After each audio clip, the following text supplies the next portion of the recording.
Hi there, Lindsay here, the Frugal Crafter. What time is it? It's Saturday morning cartoons for artists. It's Sat Chat time, of course. I hope you're having a great week. We have had the strangest weather here in Maine. It was 84 degrees on Monday, and Tuesday it was like in the upper 70s, and then Wednesday it was downpouring. Now it's cool and crisp. It's one of those weird false summers that we get in October sometimes. But I love it. I have to get outside and try to soak up a little bit of that nice warm weather when it comes our way, because the winters are long, friends. The winters are very long. But oh my gosh, speaking of fall, my brand new class is out. I am so excited. I'm filming this on Thursday morning because I've got a little bit more editing to do, mostly on the photographs. I've got all the videos edited, but I developed this class, Line and Wash Fall Favorites. There's the samples back there, but I'll put a link in the video description with a 50% off coupon, because I always launch my classes at half off, which is the lowest price they'll ever be, so that my subscribers get the best price ever. I don't believe in launching something really expensive and then when sales slow, then cutting the price down. No, I want my people that believe in me, that want to get that class right from the jump, to get the best price. So for the rest of the month, it will be 50% off. Link in the video description with a coupon code.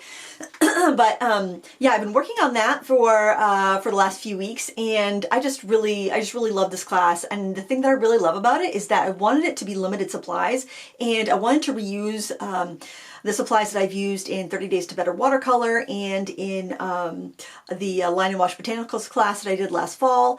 But I wanted to bring a little something extra. Yes, the motifs are different, but it's like, what else can I teach? What is a problem that my students have been having? What is something I get asked a lot? And one of the things that I get asked a lot is about using a water brush.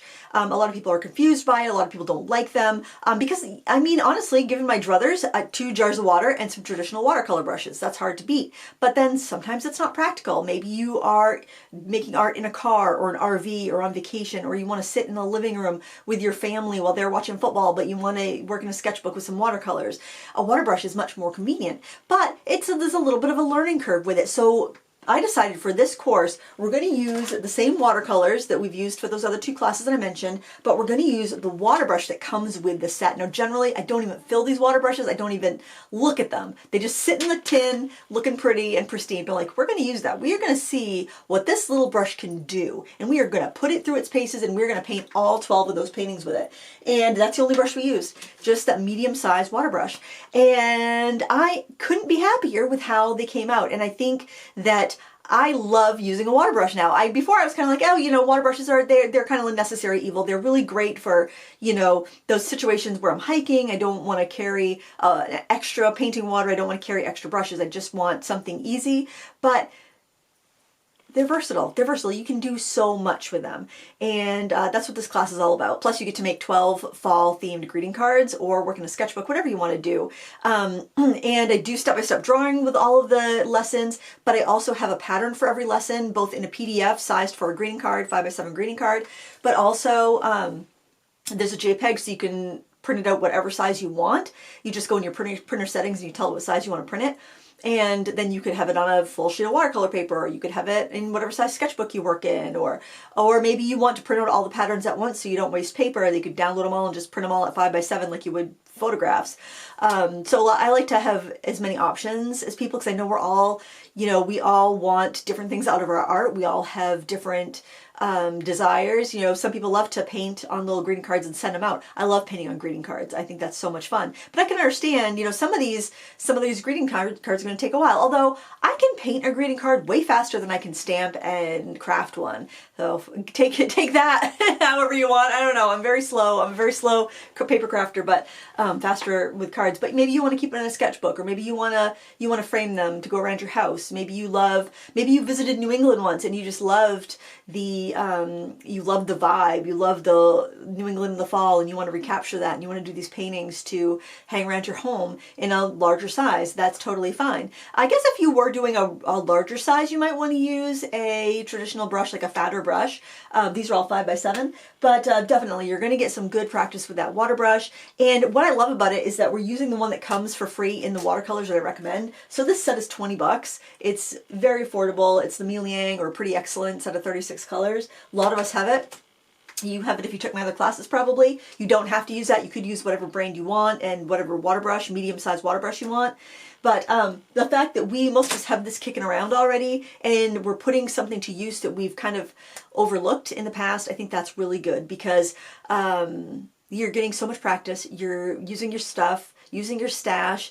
The only additional thing you might need to buy is the brown fine liners if you want to use brown fine liners. Black fine liners are fine. I also have a white chalk pencil as well, like a pastel pencil. You could use a white colored pencil if you didn't want to buy that. You know, I'm not about pushing you to buy all the things for the classes. I'm just trying to like educate you. And I know I do the Amazon Prime deal list, so but I'm not pushing anybody. I'm just looking. People say they appreciate the list. I don't know. I always feel a little bit like, am I the Pied Piper leaving everyone off the cliff here? I don't know, but yeah, it was Prime week this week already, Prime Day already this week. But anyway, back to that class. The class we start off with your basic techniques for inking, basic techniques for watercolor, using a water brush this time. So if you're not used to doing a water brush, even if you've done watercolor for a while, I would watch that clip. And then you got the 12 projects. So sometimes, like if somebody's taken classes before, maybe they took line and wash botanicals, you could probably skip the basic inking instructions. It is a new video, but the techniques are going to be the same. The watercolor techniques, though, are all adapted for a water brush, so I would watch that if you're not familiar with using a water brush. And then we go through all the lessons that reinforce the techniques you've learned, and then by the end of it, you're just going to it's going to feel like a second appendage, basically, using that water brush. And the better you get at your tools, the less you have to bring around, the more versatile you can make one thing, the less things you have to carry and have with you at all times. And I love to hike. I like to wear a little, like a little waist bag, like a little, what do you call it, fanny pack or crossbody bag. And I put a small sketchbook, a water brush, and a tiny palette of paints, and a couple fine liners. And then if I see something great, or I just want to sit down for a bit, or maybe somebody I'm hiking with wants to rest, I can sketch for a bit. And it doesn't really take up any extra space. And in my pocketbook, which I've just started wearing a pocketbook just because I want to carry sketching supplies with me. I have a sketchbook, I have 2 fine liners, I have my Derwent push button water brushes, which are kind of bougie water brushes. I didn't want to have to recommend those for the class because I think keep it simple whenever possible. That's in that kit, that works just fine. But I do have those in my purse, and I have a little clip-on watercolor palette that clips onto the outside of my purse.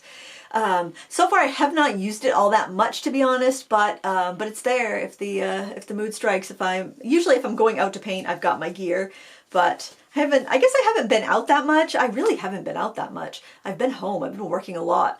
So I haven't been wandering around with my pocketbook that often to have opportunities to sketch, but I sure hate to be bored. I hate to waste time. But anyways, that is open for enrollment now. I'll link in the video description. It's so much fun. I already know it's fun because I already painted all the projects, but the reason I wanted to do another line and wash class, because I did line and wash botanicals last fall, but the line and wash class has the highest level of completion as far as people sharing their work anyway and doing all the lessons. And really to see people, I think it's because it's not overwhelming. And when you've got the lessons here, they're in Teachable, we break them up. Or I break them up. So you've got the first lesson so say you have a lesson. Say the lesson is that duck there, the goose rather. Excuse me. So you're painting the goose. The first lesson in that project is drawing the goose. So we go through step by step, we draw it. That's the first video, the first portion of that lesson. And you can pause it, you can slow it down, you can rewind, you can do all of that if you need to.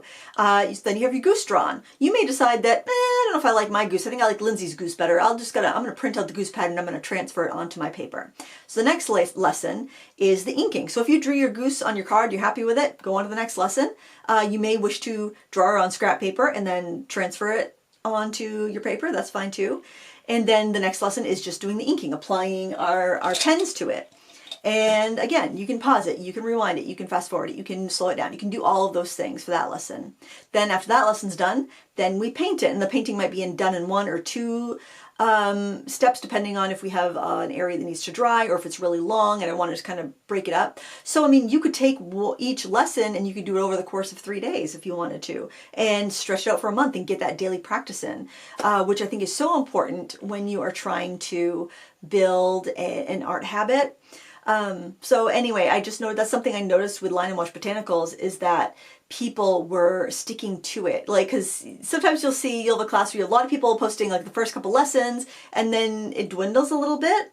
But that Line and Wash thing, I think that formula of, kind of bite-sized chunks was really helpful to people. And so I'm like, I want to meet people where they are. I want to create the classes that make people want to keep coming back and painting more and drawing more and doing that over and over again. So so that's up now. I hope you check it out. There'll be a link to the page where you can learn more and save 50%. So yay, that's done. I love birthing a class into the world because it's neat to like see all your hard work kind of manifest into something. You have an idea, it starts with a spark, and then you put all the work in, and then you kind of put it out there, and hopefully people like it and they want to join you on this adventure. So there it is. Speaking of like getting into a daily art practice, are you doing Inktober? I'm not. This is the first year I haven't done Inktober in, I don't know, 5 or more years, 6, 7 years. I don't know. I think I did a steady Inktober like every day for 5 or 6 or 7 years. I can't remember. It's been a while, but I'm not doing it this year. I decided during World Watercolor Month that I wasn't going to do Inktober this year because I have the art retreat in Italy at the end of the month. I'll be leaving in less than 2 weeks for that. And I didn't want to have that on top of an already packed schedule, plus getting ready to leave. There's so much prep you have to do to get to, especially if you, I think no matter what, right? No matter what, there's a lot of prep when you're going to be away for a couple weeks or even a week and a half. So in order to be away for that time, there's so much prep work you have to do, making sure things are scheduled out to play on YouTube and, make sure that you've got systems in place for customers and all of that. I think I'm going to bring my Chromebook with me on that trip, just so I could check in every day, make sure nothing is awry. But, yeah, I think I've got everything set up pretty well. I'm going to be getting my 2 critique club lessons done before I leave. I have one that is almost done, and I've got another one to film, so that they'll be out there, and everyone's gonna get their money's worth. That's something I really believe in with my classes and critique club and whatnot, that everyone gets their money's worth. And yeah, so I decided I wasn't doing Inktober. If you're doing Inktober, I hope you're enjoying it. I've always enjoyed it, but it's always been a lot. It's always been a push and a bit of a struggle to get through it and get it done every day, especially because I want to put something out there that's worth looking at, in my opinion. So it's been a relief not to do it. I haven't had any regrets about not doing it. I haven't had any wistful thinking that, oh, I should be doing it. And I think probably part of it is that I haven't seen that many Inktober projects that people have posted. I see a few here and there in like the Lindsay's Frugalites group on Facebook. I'll see what some of the community members post, and that's always really cool to see. But I don't have the FOMO this year. It could be because I've been so busy working on this class that I haven't really been on social media that much, so I don't know what I'm missing out on. But if you're doing it, I hope you are enjoying it, and I hope you're happy with the work you're creating, because if you're doing something every day, you're going to get better. There's no doubt about it. You're going to get better. There was this study where I think I heard about it on the Freakonomics podcast, or No Stupid Questions podcast maybe, and they were talking about this professor who split their students up. It was a photography professor, and they split their students up into 2 groups, and one group was going to be graded on how many photos they created. Not if they were good or bad, just how many they made. And I think this was probably back in the day when you had to develop your film. So it was a little bit more than just, shooting photos. The other group was going to be graded on 1 photo. So they just had to submit 1 photo, but their entire grade was going to be based on the 1 photo. Because they were trying to discern whether a photographer would make better photographs, or if it would better to teach a photographer to just shoot all kinds of stuff and experiment and, go for quantity, or to have a photographer really think about it, really, plan things out and just produce 1 really good photo. And the group that had to go for quantity, the group that had to shoot those graded by how many photos they could shoot, like the more the better, the more they shot, the higher the grade, they created better photos than the group that was told they were just to create 1 photo and be be judged on that one photo. And it's something that I've believed all along, that quantity breeds quality. I tell people that, like, when they ask me advice about YouTube and, you know, what gear should I get? What should I get? What should I do? And they're trying to plan out that first video to be absolutely perfect. I tell them, make 200 videos. You know, your first 200 are going to be garbage. Make 200 videos and then you'll be good at making videos. And by the time, if you get through making 200 videos for YouTube, then you've already established a habit, and you've established a pattern and a workflow, and you've had to try so many different things just to make those first 200, that by the time you hit 201, you're probably pretty good. Even if you're just shooting on some, you know, point and shoot camera in the video setting that you found in your junk drawer, you know, you're going to be pretty good because you've put in the time and you've experimented and you've just been trying stuff and not been so focused on creating the best perfect thing. So I totally could believe that study worked like that, because that's what I find. That's what I find. My first 100 videos on YouTube were done on this Canon PowerShot camera, and I could only film for, I think, 5 or 10 minutes at a time. And the microphone was really bad, and it made me sound like I had a lisp. And it shot in like the square, like the 3 ratio 4 or 4:3, whatever, like old TVs. It shot in that format. And I mean, I was just using that. I was having a grand old time. And then my husband bought me an actual video camera for my birthday, and I started shooting in that, and I dropped that. And so then I went to another point and shoot for a little bit until I went in and bought another, HD camera. Now I film on a Panasonic Lumix, which is pretty good. It does shoot in 4K. I think 4K is a little bit much for what we need here on YouTube. We don't need this in 4K. Oh, no. In fact, I kind of want to go back to the old point and shoot me with a lisp camera, because it blurred things. Need a little blur at this age. But yeah, I mean, I worked with what I had, and nothing was precious. I worked with what I had. I did my best. I experimented. I wasn't trying to create perfection. I was just trying to learn. And I think if we can keep our minds in that just trying to experiment and learn phase, it's a good thing. And, you know, now I think nowadays it's a double-edged sword, because on one hand, we can share our art online, and it can, like doing something like Inktober or World Watercolor Month, it can be kind of like an accountability thing. We're telling the world we're doing Inktober, and we're putting something out every day. So, you know, if you were just doing this on your own and you skipped a day, big deal. It doesn't matter, you know, you didn't tell anybody about it. But if you say you're doing Inktober and get to day 5 and you're like, I don't feel like it anymore, or I'm gonna miss a day, or life was just too much today, I can't fit it in, then, you know, you've got some explaining to do. You've got people holding you accountable. You've got people expecting it. But it also kind of so, you know, on double-edged sword, it might make you more apt to stick to it, knowing people are expecting you to post it every day, or you've said out loud that you're going to do this, and now you're going to live up to it because you don't want to publicly fail, right? But it also becomes quite performative, because a lot of the learning that you do in your art is in the drawing phase. So, you know, that drawing could have taken you 20 minutes. And that's where you're going to get the most benefit out of the work, is in that drawing. In my opinion, that's where you're going to get the most benefit out of it, is that drawing time that you're putting in, and it doesn't look pretty yet. You're just getting the construction in. You're building the good foundation. But then you spend another hour and a half polishing it and refining it and rendering it so it looks like a beautiful piece of art, or a shareable piece of art, or something that's worthy of putting on your grid on Instagram or whatever. But that last hour and a half, I mean, you'll be developing your skill, and you'll be practicing, like exercising, you're sharpening the saw. But it's not getting you as far as that first 20 minutes. And if, you know, your goal is to get better in the shortest amount of time, it's to jump in there and do some drawing for 20 minutes and, you know, do that every day. And most of us could fit that in. But if we have to share it online, then there's this extra pressure that it's got to look good, and because other people are going to see it, or if it looks bad, and it's even worse if nobody reacts to it. That's kind of even the worst, of somebody reacting that they don't like it and just having crickets. Like, I did all this work and then nobody's even, you know, giving a like or anything. So yeah, I can see how it can be motivational, but it can also be really discouraging to do those online art challenges. So there's nothing wrong with just having a sketchbook and drawing in it every day and doing a personal art challenge that nobody sees. I was like, it was funny, Maisie was over and she had her guitar with her, and she's like, Mama, why don't you play something? It's like, honey, I haven't played in decades. I don't even know if I can remember the chords or anything.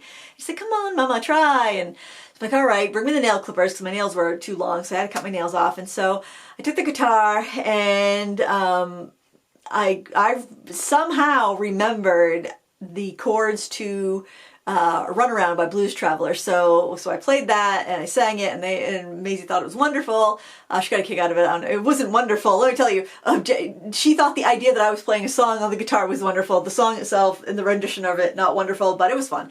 Anyway, but you know, I learned the guitar back when I was a teenager, and I had fun playing it, never for profit, never for any accolades or recognition, just for fun, right? It's okay to do these things just for fun. If I would love to take up the guitar again, but it would be just for fun, and it would not be on my YouTube channel, it would not be on social media, it would not be shared, it would just be in my living room or on my deck or something like that, just for fun. And I think it's really important to have things like that you don't feel the pressure to monetize or to rely on other people's approval for you to enjoy it. What was it? Something in the book, The War of Art, I mentioned a couple weeks ago, he talks about like your ego versus yourself. And so the ego is the thing that you do because you want other people to see you do it. So like writing a book, for instance. Like if I was to write a book, I would be doing that because my ego would be saying, you should write a book. People want a book from you. You should write a book. You ought to write a book. It would be good to have written a book. That would be good for your resume. That would be good for your career. But myself, my inner self, did not want to write a book. Maybe wants to have written a book, but does not want to write a book. Much happier just making YouTube videos, or, you know, just sketching or painting, just teaching. That's what I want to do in my heart of hearts, my true self, you know?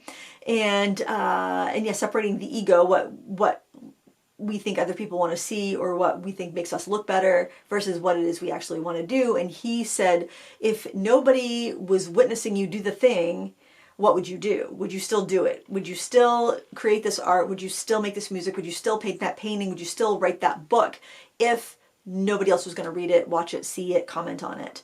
And if the answer is yes, then that's something that's like your calling, that's from your true self. So I thought that was really interesting, a really great way to put that, and kind of help determine our motivation and what it is we really should be doing, our calling in lives. That book is about procrastination mainly, so if you struggle with procrastination, it's a really good one to read. I think perfectionism comes in a lot when it comes to procrastinating, being afraid to start something because you don't want to start it wrong and be on the wrong foot and then have to undo everything or put out something that's not your best.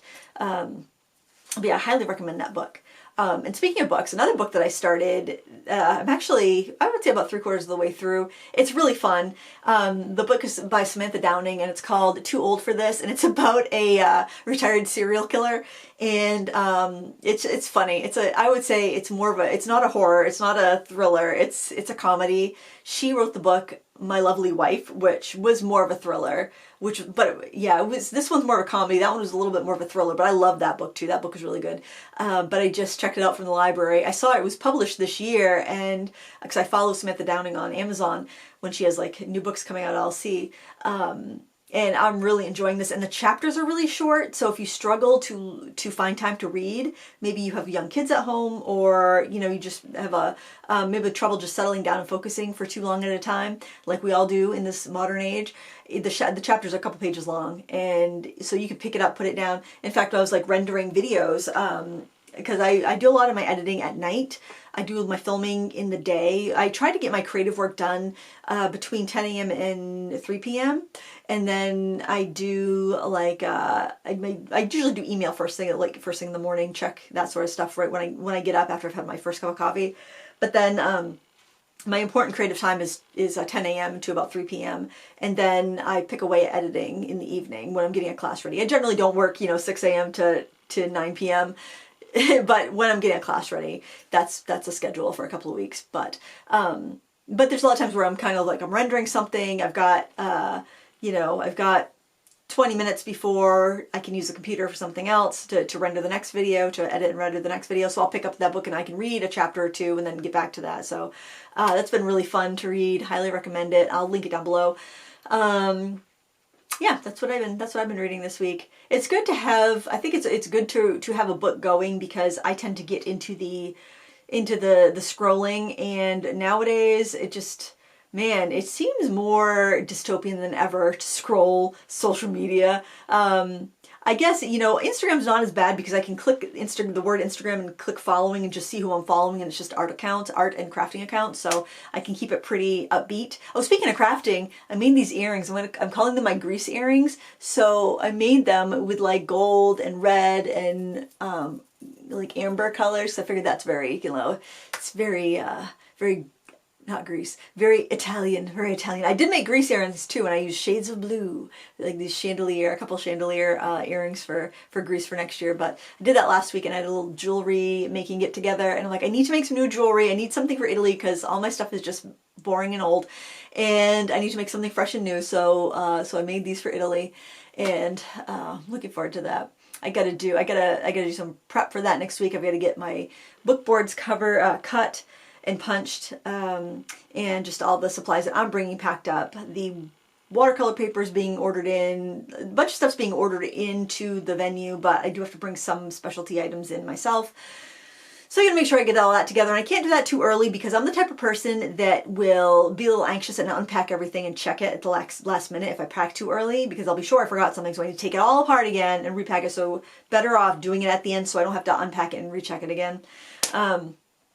And I'm a nervous traveler, so add that onto it. I have to wait. I'm not last minute. I can't be last minute. That's too stressful, but I'm definitely week before type packer. So it's close enough to the trip where I'm not going to be unpacking everything and checking. And I went to Sam's Club, and because for my kids' birthdays, I'll do like a grocery run or a Sam's Club run with them and just let them, you know, pick up what they need, and, you know, big cart full of stuff so they're stocked for a while. And I taken Maisie, and I was like, oh, what? I need some protein bars. I need to bring some protein bars to Italy because I don't know how easy it's going to be to find vegan food. According to the internet, it's pretty easy, but I have not been. I've got the little Rick Steves Italian guidebook with a few phrases memorized, but it's not it's not looking good right now for my communications, my communicating with the native Italians at the moment. I got some cramming to do for that, so I'm like, I want to have a bunch of protein bars because I don't know if I'm gonna find any place to eat before I get to the venue, and I'm gonna be in Italy for a couple days. So that was stressing me out, and so I saw there was some clearance because I like to save a buck, right? So it was clearance vegan protein bars at Sam's Club, and they were called the IQ bars. They were like half price. I'm like, let me get these. Peanut butter cup, that looks great. Chocolate, wonderful. False advertising is what that was, because I took a bite of the peanut butter cup one, and it was like, what, peanut butter cardboard? What? It was so gross. It was so gross. It was nothing resembling a peanut butter cup. And so I haven't had a peanut butter, like a Reese's cup, for probably like, I don't know, 30 years, but my memory is strong enough to know that that's not what it tasted like. And yeah, so avoid the clearance protein bars at Sam's Club is if you take one thing away from this video today, that would be it. And also, check out my new class, a line of washball favorites, link in the video description with a 50% off coupon so you can get it for the lowest price it will ever be at. Thank you so much for watching, and until next time, happy crafting. Bye!